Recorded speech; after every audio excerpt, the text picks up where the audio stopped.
Hi friends, నమస్తే. ఈరోజు story చాలా ఇంట్రెస్టింగ్గా ఉండబోతోంది. ప్లీజ్ సబ్స్క్రైబ్ చేసి లైక్ చేయండి. ఇంకా శ్యామల, కామాక్షి కలిసి వ్యాలంటైన్స్ డే ఏర్పాట్లు చేశారు.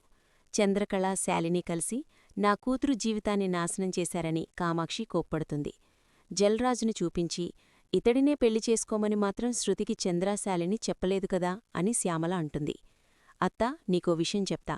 గుండె రాయి చేసుకుని వినాలి. మనింటికి వచ్చిన ప్రకాష్ అసలు డాక్టరే కాదు, ఆయన ప్రకాశే కాదు అని విరాట్ అంటాడు.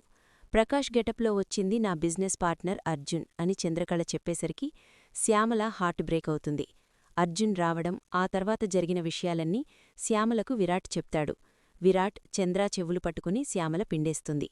మరోవైపు ఫోన్లో మీమ్స్ చూసుకుంటూ శృతి నవ్వుకుంటుంది. అప్పుడే కేక్ తీసుకుని వచ్చి జల్రాజ్, సర్ప్రైజ్ అని అంటాడు. ఈరోజు వ్యాలంటైన్స్ డే అని కేక్ను రాజ్ చూపిస్తాడు.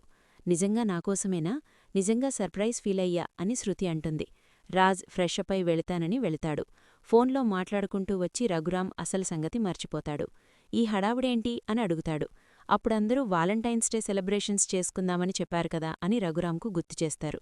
భలే ప్లాన్ చేశావు నాన్నా అని విరాట్ అంటాడు. మావయ్య, ఈరోజు అత్తయ్యకు ప్రపోజ్ చేశారా లేదా అని చంద్ర అడిగితే, ఊరుకో చంద్ర అని జగదీశ్వరి సిగ్గుపడుతుంది.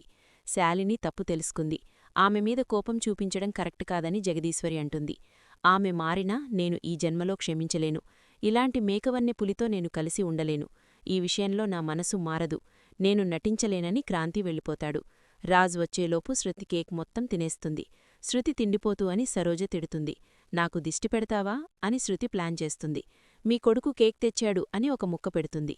మరిన్ని అప్డేట్స్ కోసం ప్లీజ్ సబ్స్క్రైబ్ చేసి లైక్ చేయండి. Thanks for watching.